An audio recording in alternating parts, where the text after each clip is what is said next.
Hey everybody, I'm Daniel Newman, Principal Analyst, Founding Partner at Futurum Research. Here at conf22 with Splunk, joined by Gary Steele, CEO, First.conf. Really excited to be here, having fun, enjoying talking to customers. It's been great. Man, it is awesome.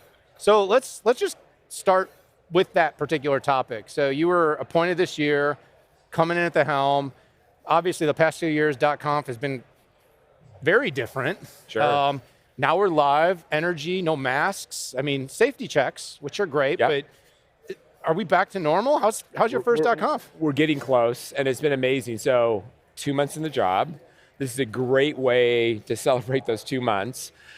We have 5,000 people here in Vegas enjoying this experience. We live streamed to 20,000 globally earlier today. So there's been a lot of engagement, and I think we're working our way out of this pandemic. It's exciting. Yeah, it is. You know, some of the data points make you feel like, woo, and I mean, we still have some supply chain craziness going on in China. Sure. So it's really kind of touch and go. But what I do think is whether we're fully out of this storm, Gary, we have figured out how to coexist. For sure. And that's good progress. Sure. Science has done its thing. Right. People have sort of figured out how to be respectful, mindful, how to keep varying levels of protection depending on what you need. And it is really good to be back because, you know, I worked from home. I don't know about this in your case, but working from home for multiple years, I think the productivity was through the roof. I honestly felt that a lot of days. I'm like, totally. I could do this forever. Yeah. But you get out that first time and you're like having, you know, dinner with a client, or you're taking a team out, you know, after a hard day's work, and you just realize the culture and the types of relationships and the bonding that gets created by getting here live. And I got to imagine getting in front of, you know, your 5,000 live and 20,000+ extended audience has to be just a great way for them to reconnect with Splunk and of course connect with you. Yeah, and for me, it's been really great to have that opportunity to meet people in person and really understand how they're using Splunk and taking advantage of it. We had some amazing customers this morning in our keynote, and I'm really excited to be spending more time, more broadly with our customer base here at .conf. Yeah, I would expect that. This should be like Firehose for you. Totally and completely. Totally and completely. You know, you're going to meet the 100 biggest customers in a 2-day, 3-day span. Right. But you know what? What a better way to get sort of, you know, acclimated here than by doing that. So interestingly enough, you know, we got a lot going on in the world, and I heard a rumor kind of behind the scenes that you're an Ask Me Anything type of CEO. I am. You know, so I just want to let you know I got this script, but I'm only going to use it a little bit because I got some better questions that I'm going to ask you. Bring it on. You know, let's start. Every time I get in front of a CEO, and you spoke at our 6.5 Summit along with 21 other CEOs, and I've used this opportunity as much as possible to ask this question because I want to keep having this conversation in public, and it's this macro economy.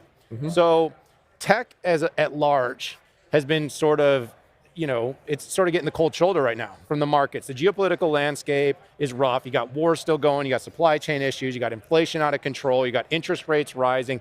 People are thinking recession. At the same time, like just yesterday, down the street from you guys, Oracle comes out with a great number, you know, so you're seeing earnings have still been pretty strong right up to the most recent moment. Kind of just what's your sort of overall perception? Because I tend to think this deflationary tech story is real. You know, that tech is going to be critical for growth going forward, but the market seems to not be sure. In fact, it's been a little negative. Yeah, no, the stock market has had one set of sentiments, but what we saw, and we talked about this in our earnings call, which is about a month ago, that we didn't see any buyer pullback. So through the last phases of our quarter, I was watching carefully. I've been through this rodeo many times before, and I've watched these kinds of moments, and we hadn't seen any significant pullback. So I think part of that is the world that we live in here with Splunk, where we're underpinning security. It's probably the most important thing organizations can invest in today, and we're helping companies keep their applications up and running. And so those are all incredibly mission critical. So I think we may also be a little bit more insulated than others. Yeah, I think that's probably a perspective of a lot of tech. I look at things like process automation. I look at things like AI and machine learning. I look at things like connectivity. I mean, I really try to think if a company's going to come out the other end, first of all, where are they going to cut costs? You know, and you're going to cut tech, which is going to make worse experiences. It's going to make employees less satisfied with their work. Arvind Krishna at our event actually said, the CEO of IBM, he said that he believes that tech will be the most protected line item in budgets going forward. I don't know if that'll play out to be true. It'll be interesting, but I look at the role that we're playing within customers' environments today, that combination of security and observability, I think those are two of the most critical areas, and I think it's very hard to cut those back. How do you justify, in this uncertain world that we're living in, how do you justify cutting security back? Really hard and really complicated, and that's something you might regret for the rest of your life if you do that. Well, we always knew that the old sort of approach of security was for a long time, at least the way I observed the market, was at the board level, it was kind of like, well, how much do we have to spend to not get breached? And it was kind of like, we'll spend exactly that, not a penny more. And as we move to this kind of zero trust world, you realize you have to actually be proactive in your spend. You can't do zero trust with that reactive sort of response. Now, I want to get into security with you, but right before we do that, you did mention you're getting in front of all these customers here. So the question I asked you about sentiment, are your customers feeling optimistic? I think customers generally feel very optimistic. And that gives me a lot of enthusiasm for what's ahead. Yeah, I'd love to get a little bit more in depth and ask which ones and who you've talked to, but I won't do that here. I won't put you on the spot like that. But that's kind of like one of the things. Sometimes I look at these studies and the surveys that come out, and like everybody's negative. Everyone thinks inflation's going to stick around forever, and I'm like, who? I'm walking around this casino. Everybody's eating at these really expensive restaurants, and I'm walking through these really expensive shops, and people are buying stuff, and of course. I guess gamblers always gamble. I don't know that changes in any economic condition, but the gambling is going on. So you've spent 35 years, 25 or 35? 35 in security. Yeah. Sorry, you look younger than that. Thank you. I was questioning myself there because you don't look that old. I'm older than you think. I'm 41, so I'm thinking that I'm like, wow, that's almost my entire life. You've been in the cybersecurity space. Long time. As you've sort of come in, settled down, gotten to know Splunk. Yeah. Are you sort of thinking that experience might change a little bit of the way that you develop products, tell the story to the market? Is anything that you're coming in kind of from the past kind of changing the way you're thinking about the way the Splunk story is going to be told to the market? Well, I think there's a couple things. One is I'm convinced that security has become a data problem, and nowhere better than Splunk can we really tackle that. I also think we can do more for our buyers in security and help make, their jobs easier, and also make them more effective at finding threats, because it's a hard problem. And because of that richness of the data that we help them collect and manage, that richness then enables us to do really cool, really interesting things like machine learning and then driving automation on top of that. So I think collectively, we're in a very good position to continue to drive tremendous value to the security buyer. Yeah, and of course, security is becoming more and more top of mind. I've been to probably 4 or 5 large conferences over the last, feels like a week, but it's been like maybe a month. Yeah. You guys got to figure that out, by the way, like how all these tech companies need to be like, look, for us analysts out there, we're going to create a schedule that's more accommodating to you, because I need to start time traveling, Gary. I don't know what I'm going to do, but I think you're on the right track. Security has suddenly gone from sort of being this, it was like, here's all the cool tech, everything CX, everything cloud, everything developer, and here's security. You remember the movie Dirty Dancing? Mm-hmm. Don't put baby in the corner. It's kind of been like baby in the corner for a long time. And that's changed. Yes, that's exactly what I was saying, is all of a sudden security is becoming an overlay. Things like work from home. You're starting to hear companies that are selling, collaboration, actually talking about security. So it's not just how good is the app and how good is the video, it's like, how secure is it? Is the data private? Is it, the Zoom bombing stuff brought a lot of attention to that. No, and I think if you just do simple facts, like over the last few years, people have dealt with a lot, right? Not only did they deal with the pandemic, but the security environment was really difficult. You had ransomware, you had supply chain attacks, you had zero-day vulnerabilities, and now we have the situation in Ukraine where I think there's a big unknown. Yeah. And does that ultimately evolve into a broader cybersecurity event? I don't think any of us know. And as a result of that, people have to be thinking about everything they're doing as it relates to the impact on security. Which, by the way, nobody has been able to kind of be insulated from being vulnerable. No, there was a recent stat. So we publish a security report. It's called the State of Security. And 49% of respondents indicated that they had suffered a breach in the last 2 years. That number is astounding. Yeah. But again, it can be the smallest to the largest. I heard a stat today that something like 57% are self-inflicted. 57% of breaches, meaning, security is, everyone's an insider, meaning whether we're an insider because we're the insider to the threat or an insider because we just don't know that we're creating risk. And so really the data being the problem solver is the only way. Right. Because the data volumes are too big. Way You too can't big. watch it all. This isn't like, I'm thinking of the movies or the Mr. Robot era of like having a big screen in front of you where you're not playing Doom, shooting off the bad guys. I Right. mean, you are legitimately having to look at millions, if not billions of pieces of data concurrently happening where one small, piece of data could be a signal. No, and I think that's the power of Splunk, honestly, this ability to see from a visibility perspective, everything going on in your enterprise, and then using advanced analytics on top of that to be able to really pick things out that are anomalous in nature. So we'll talk about kind of this whole trend around DevSecOps. Yeah. I'm almost cautious of saying, I'm trying to stay away from buzzy, trendy words, and just wait till I get to observability, because it's going to get worse. Yeah, but I think to your point, what we're starting to see, and I've been hearing from customers day in and day out, is this convergence between what the security teams need Right. and what they're doing in the SOC and what SREs or DevOps individuals are doing there. There is this fundamental convergence, and we talked about it in our keynote, and I think it's kind of simple at the end of the day. It's that these groups need the same data. Because at the end of the day, if an application goes down, is it a security event or is it just an application failure? What is it? And in the moment, no one knows. And so the teams need to be able to cooperate, they need to be able to look at the same things, and then drive resolution quickly. So I think it's kind of straightforward, but these worlds have been radically separate for a long time. Yeah, it's interesting that you say that, because as everything converges, right, the opportunity to solve this big problem comes down to observability. It comes down to being able to observe all of these ecosystems. Yeah. Sure, you got your applications layer, but then of course you have your security layer, and those tended not to be looked at harmoniously. IT ops, SecOps, DevOps, they were all. No, and right? I think the other thing that is sort of obvious though is with all these new applications that are being deployed in a microservices architecture with lots of control points and lots of things to think about, Yeah. you've got to be more sophisticated in how you look across that broad application environment to really understand, pinpoint, and then take action on what the heck is happening. Yeah. And so I think one of the catalysts for all of this conversation has been about this change in fundamental architecture. Oh yeah, it's significant. But let's get to observability here for a second. Okay, Because let's do it. I was over at Cisco Live, which is sharing Las Vegas with .conf right now. Awesome. But a big part of their main stage today actually was one of their executives getting up talking about observability, talking about exactly what you just mentioned. Let's start with a simpler question, then I'm going to ask you a competitive question. Okay, Set you sure. up here. The simpler question is, observability, I swear, is going to become like this next catch-all buzz phrase. It's not going to be as bad as digital transformation, but it might get close. And so, It means a lot to a lot of different what does it people. mean to you? Like when you sort of break it down, someone's like, hey, okay, you're the observability company. What? It's What is- really capabilities that help people understand what's going on in their application environment and what makes those applications resilient.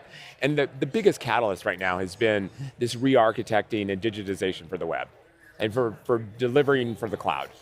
And it really does take all those encompassing .ops, right? SecOps, DevOps, DevOps. IT ops, Sure. puts it into a single sort of pane of glass, and then adds AI ops and adds capabilities that can.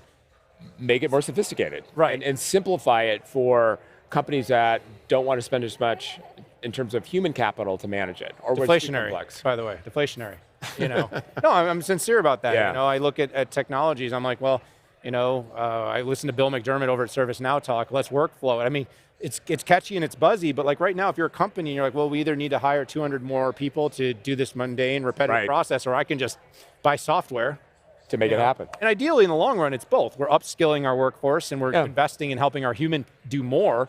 More highly productive things. Highly productive, important, meaningful work right. that computers don't have empathy. Right. At least not yet. No. Maybe someday. I don't know. What was that Google thing? Something like I don't know. AI Ascend? I don't know. And then so that's a little scary. But we've all watched the Space Odyssey. We know eventually the machine. Anyway, I'm really more optimistic than that. By the way, I'm just in good spirits. So as you get into observability, one of the things I have noticed is it's caught on, meaning when it was kind of IT ops and SecOps and they lived in a vacuum, this was kind of like a sideshow, and all the big OEMs and cloud providers, it would be a little booth at their event of a bunch of companies that offered these services. Splunk brought it to a much bigger scale. For sure. And now with observability, obviously one of the first companies that really took this to market, started telling the story, but you're hearing IBMs, you're hearing Cisco's, you're hearing companies either A, looking to make big potential acquisitions. IBM bought Instana. Cisco obviously talked about buying some companies. Your name had come up at one time. I'm not going to ask you to comment on that. It's not not fair. But in all seriousness, is the competitive landscape something you're concerned about, or is this validation that's going on in the marketplace? Yeah, I look at it as simply validation. This market is enormous, and companies have to invest in this broad category of products to be able to run and manage this next generation of apps. And there was an interesting stat. So IDC is predicting that there will be 750 million new applications between 2023 and 2025. That number's ginormous. Staggering. Yes. And so with all of that, how do you keep those things up and running? And so it really speaks to this broad market opportunity. And now for us, what has made us unique, and I think continues to create a lot of value, is the deep entrenchment that we have in security, helping people drive visibility into what's happening, but then remediate quickly. And so that extension then into observability is a natural one for us, because all that same data gets used, as well as adding new contextual data around those applications in that application environment. But I think we're incredibly well positioned.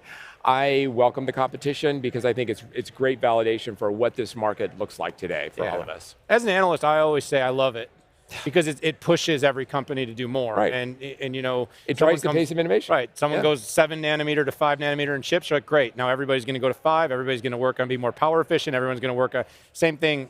Competition comes out with new solutions that they come to you and say, hey, we've been a customer a long time, but we just talked to company Z, and company Z just told us they can do this and you can't. What are you guys going to do? You're going to immediately go back. You're going to get engineering. You're going to say, can we do this? Are we, obviously, of course, assuming it makes sense across a wide enough swath of your customer base. But one of the things that actually I'm pretty interested too, though, is the landscape is ever changing, Gary. Like where you were and what you offered, even going back to just the beginning of the pandemic, companies all went remote. That changed the architecture tremendously, right? Devices scaled up. We saw the volume of handsets, of laptops, of course, more servers being deployed. Everything grew. You guys, Splunk as an organization, has to be incredibly nimble. What have been some of the big challenges, but also some of the real success stories in terms of keeping your customers moving? Because I have to imagine that's what's helped you grow. Every quarter I read your earnings. Right. Every quarter there's a list of, hey, here's 15, 20 new 7-figure customers. Here's a big growth in your ARR. It's been impressive. Right. But what's so sticky? Well, I think there's a number of things. One is, what's sticky is that we're mission critical for these customers. We're basically underlying their most complex apps that they rely on every day to drive their business. So that's number one. We're also taking these customers on a cloud journey. Traditionally, we had been on premises. We're now helping those customers move to the cloud, take advantage of all the broader benefits that you get from the cloud.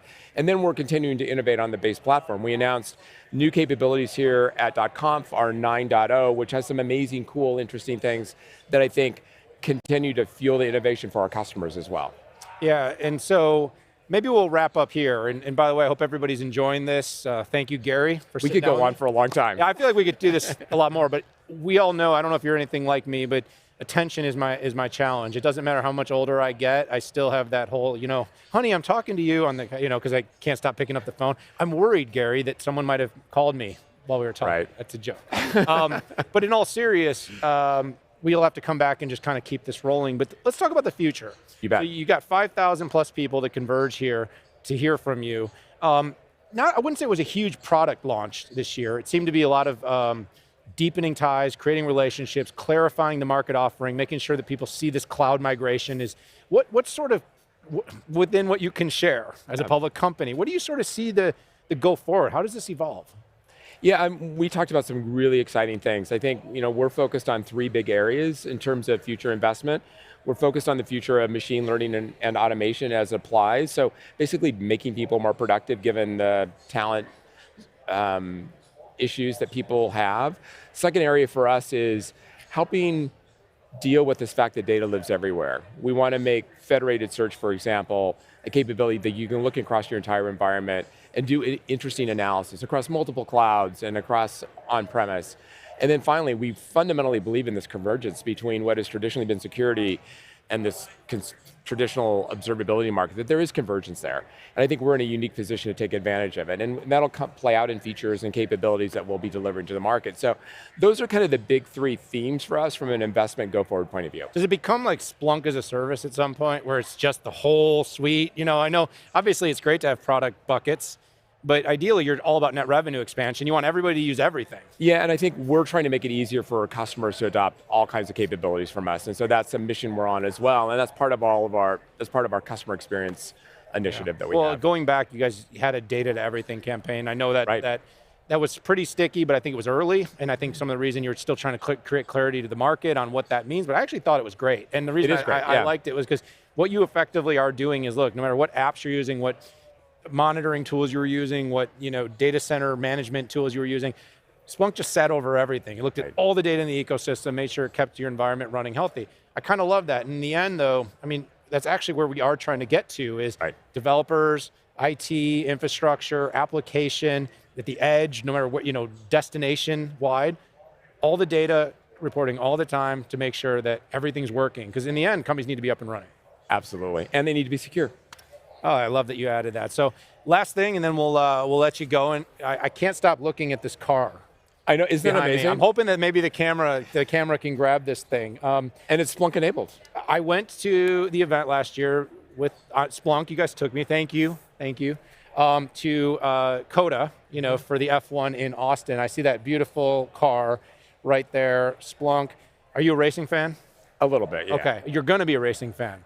Definitely will be now. So, well, what I was going to say is that for everybody out there, perhaps one of the coolest case studies I've ever read and ever learned was the chance when I sat down with McLaren and saw how they're using your technology to build next generation race teams. And while not winning every week yet, some of the ways that data is being utilized, and talk about a data center on wheels in motion. Totally, and how that's empowering technology improvements.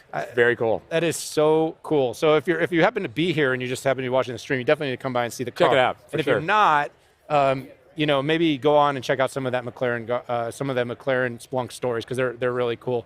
Gary, Steele, thank you so much for joining me here at .conf. All right. Thanks everybody for tuning in here. We really appreciate you. I'm Daniel Newman, Principal Analyst, Founding Partner at Future and Research. Enjoyed you tuning in. See you later. Thank you.